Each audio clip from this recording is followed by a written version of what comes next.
Histórias do Velho Oeste. Os pulsos dela sangravam. A corda áspera cortava fundo em sua pele, penetrando a carne como uma faca girando lentamente. Ela não conseguia mais gritar. Sua garganta estava seca demais, queimada demais pelo sol, quebrada demais. June Merriweather estava amarrada ao velho poste de amarração desde o amanhecer.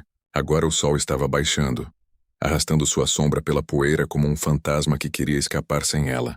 Seus pés descalços tremiam sobre a terra. Ela não tocava o chão há horas. Suas pernas estavam arranhadas de roxo.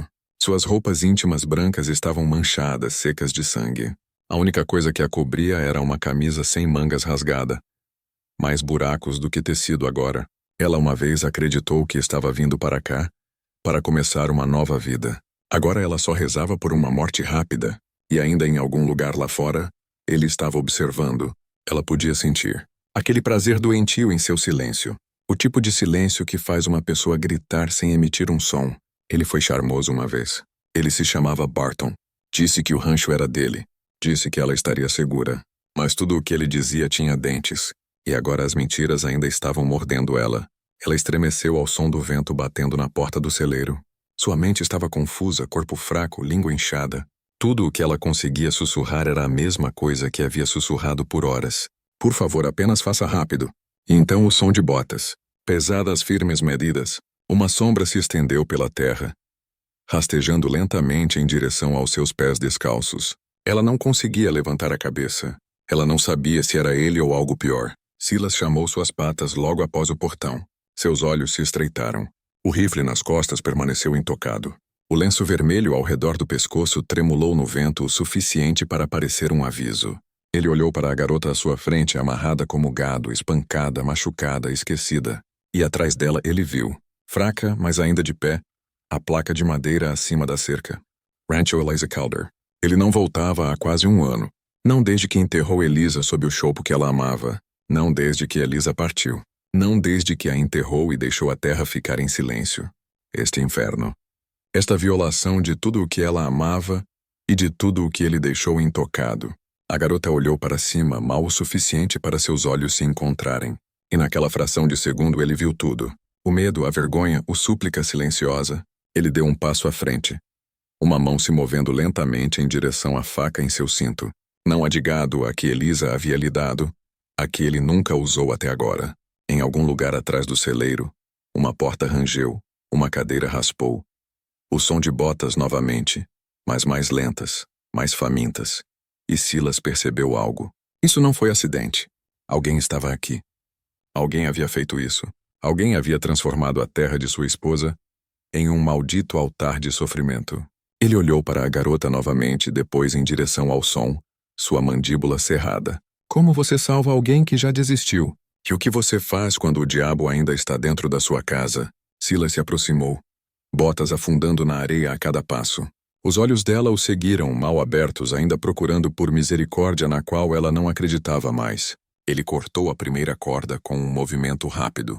Ela se soltou com um som que quebrou o silêncio como um trovão. O braço dela caiu. Histórias de amor de cowboy. Ela ofegou quando o sangue voltou a correr por suas veias. Ele a pegou antes que ela caísse. Os olhos dela brilharam por um segundo. Pequenos, mas reais. Ela engoliu com dificuldade. Depois sussurrou tão baixo que ele quase perdeu. Não vou deixar ele vencer. Calma agora, ele disse. Sua voz era áspera, mas não cruel. Você está segura agora, garota. Ela balançou a cabeça lentamente. Ninguém está seguro aqui, ela sussurrou. Sua voz rachou como madeira seca. Ele vai voltar. Ele sempre volta. Ele lhe deu um cantil de sua cela. Ela agarrou a lata com as duas mãos, lábios rachados, respiração trêmula. Posso ficar de pé se necessário, ela disse. Não por muito tempo, mas tempo suficiente. Silas olhou para o rosto dela, jovem, assustado, queimado pelo sol, mas ainda vivo. Ele colocou seu lenço vermelho sobre os ombros dela. O que Eliza havia costurado anos atrás. Parecia certo de alguma forma. Como se o passado estivesse tentando proteger o futuro. Quem fez isso? Ele perguntou. Ela hesitou. Então ela disse. Barton Kell. Ele disse que este lugar era dele. Me prometeu um novo começo se eu viesse. Disse que você nunca voltaria. Fui tola o suficiente para acreditar nele. Ele ficava olhando para o leste. em direção a Lander, murmurando sobre homens da lei farejando seu rastro. Silas congelou, sua mão apertou a faca. Este era o rancho de sua esposa. A última coisa que ela havia tocado antes de morrer, que algum bastardo havia transformado em um covil de crueldade. June tossiu, segurando o lenço perto do peito. Ele disse que eu falava demais. Histórias do Oeste. Ele disse que gostava mais quando eu não conseguia respirar. As palavras dela atingiram Silas como uma bala. Ele olhou para a corda ainda pendurada na madeira. Agora tudo o que restava era dor e sangue. Ele se levantou, verificou seu revólver e olhou em direção ao celeiro. Vou acertar isso, ele disse baixinho. Você apenas fique quieta. Nenhum homem como ele deveria dormir sob meu teto. O vento se intensificou, carregando o som de algo se movendo no celeiro. Uma garrafa rolando, uma bota raspando. Talvez ele já tivesse voltado. Silas olhou por cima do ombro. Olhos afiados agora, como nos velhos tempos quando cavalgava com homens da lei pelas planícies. June tentou avisá-lo. Não, ele gosta de brincar primeiro. Ele gosta quando as pessoas pensam que venceram. Silas não respondeu. Ele deu um passo à frente, cada músculo firme. Ele não era o tipo de homem que fugia de fantasmas. Nem dos de sua esposa, nem deste diabo. Em algum lugar atrás daquela porta do celeiro algo se moveu novamente.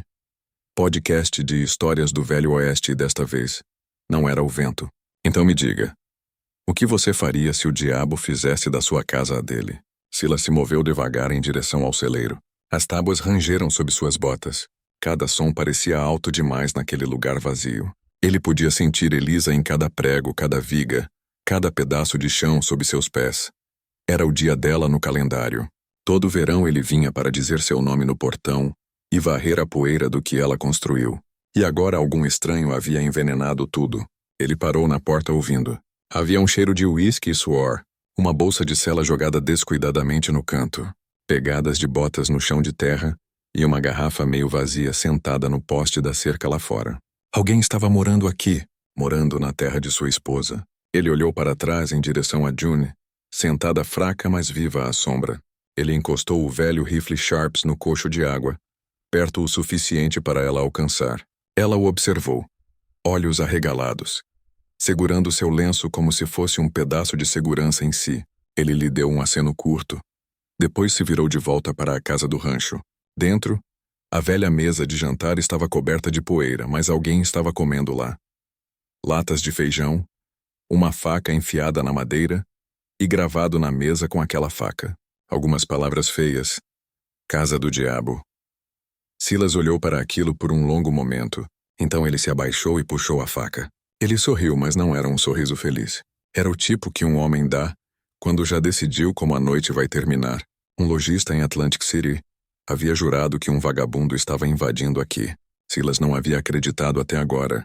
Ele caminhou até o portão e endireitou a velha placa que dizia Rancho Elisa Calder. Então ele disse em voz alta, voz baixa, firme. Esta terra tem um nome e com certeza não é do diabo. Um vento soprou do vale, trazendo consigo um som. Filmes românticos do Velho Oeste, sons de cascos, finos e distantes, quase perdidos na miragem do calor. Poderia ser um cavaleiro. Poderia ser mais. June virou a cabeça, medo piscando novamente. Silas apenas ajustou seu chapéu. O sol atingiu seu rosto e por um segundo ele pareceu 10 anos mais jovem. Ele verificou o cilindro de seu revólver. Apenas 5 balas, mas isso era suficiente. Antes de sair, ele disse a Abel Dunn no salão para enviar palavra ao delegado. Se o problema mostrasse seu rosto novamente, cavaleiros seguiriam ao anoitecer. Ele não estava atrás de uma guerra, justiça. Então ele sussurrou principalmente para si mesmo. Por Elisa, pela paz dela. Em algum lugar na estrada de terra, uma figura apareceu escura contra a luz laranja e o ar ficou parado, como se o mundo estivesse prendendo a respiração, pelo que viria a seguir. Se você está ouvindo até aqui, tome um gole do seu café ou do seu chá. Me diga de onde você está ouvindo e que horas são agora. E se você gostaria de cavalgar pelo resto desta história, aperte aquele botão de inscrever. Assim, você não perderá o que acontece quando Silas finalmente enfrenta o homem que se chamava o Diabo. Porque esse encontro está chegando e está chegando rápido. O cavaleiro diminuiu a velocidade na beira do pátio. Poeira se enrolou em torno de suas botas quando ele desceu. Por um longo momento, o único som foi a sela rangendo e o gemido baixo do vento pelas ripas do celeiro. Então ele falou e até o vento ficou quieto. Não esperava companhia aqui. Silas não se moveu. Ele apenas ficou perto do portão, uma mão descansando tranquilamente em seu revólver como se pertencesse ali. Também não esperava um ladrão, ele disse. Sua voz era calma, do tipo que corta mais afiado que a raiva. Barton Kell sorriu, o uísque pendurado em seu hálito. Sua camisa estava molhada no colarinho, mãos um pouco trêmulas, embora seu sorriso dissesse o contrário. Ele era mais jovem, mais forte, vestido com uma camisa suja meio aberta no peito. Seus olhos tinham aquele brilho, o tipo que só um homem sem consciência pode carregar. Ele olhou em volta como se fosse dono do lugar. Então você é o marido? Ele disse.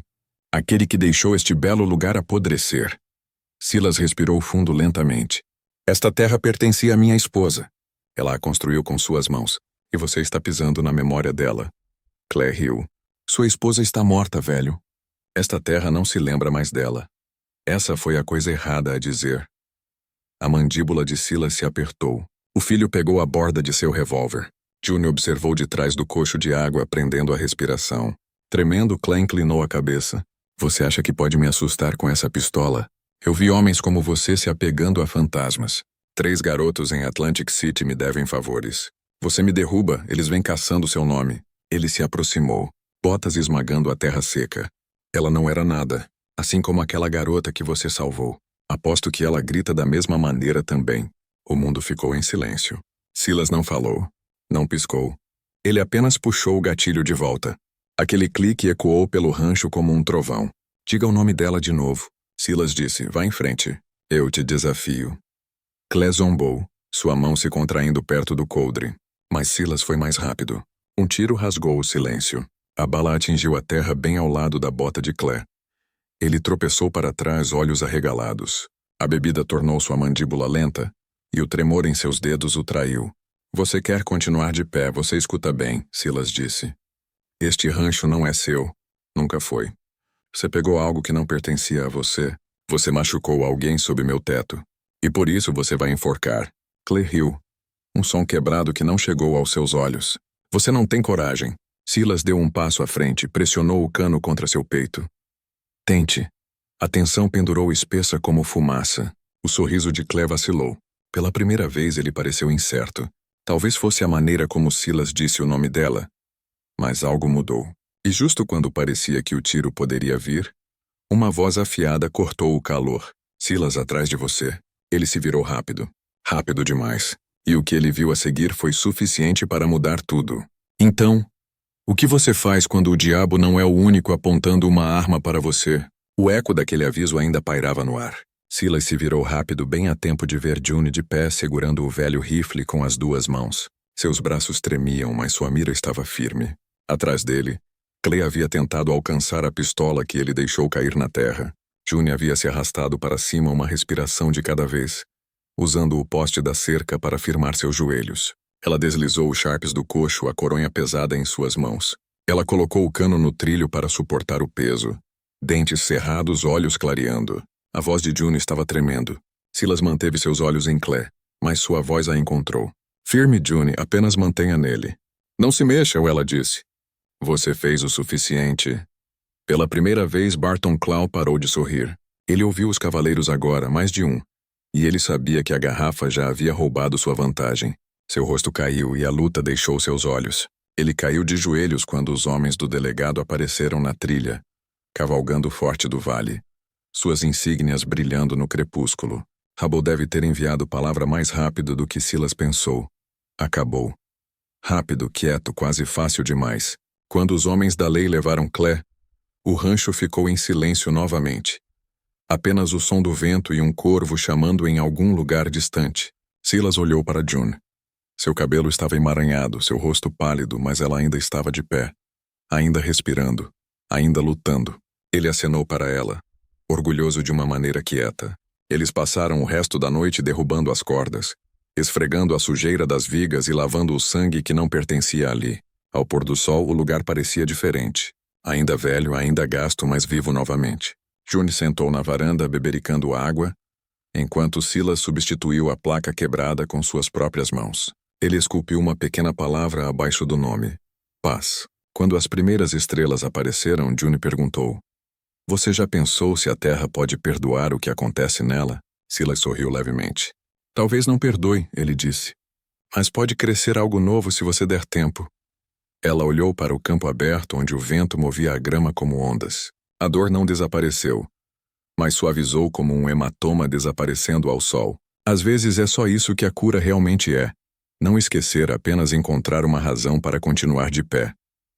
Na manhã seguinte, June fez sua pequena mala. Silas lhe ofereceu um lugar para ficar. Talvez um trabalho cuidando dos cavalos. Ela disse. Talvez amanhã. Quando ela se sentisse pronta, ele sorriu, sabendo que isso era suficiente. Antes de partir, ela olhou para o rancho mais uma vez. Então ela disse. Você me salvou. Silas balançou a cabeça. Não, você se salvou. Eu apenas abri o portão. A dor deixa cicatrizes, mas não fica com a terra. A bondade fica. A coragem fica. E às vezes tudo o que é preciso é uma mão disposta a desamarrar a corda. Se você ainda está ouvindo, respire fundo. Tome um gole do seu café e me diga de onde você está ouvindo esta história. E se você gostaria de continuar cavalgando através de mais contos do Velho Oeste, aperte aquele botão de curtir e se inscreva. Cada história aqui começa com dor, mas sempre termina com um pouco de luz. Então, e você?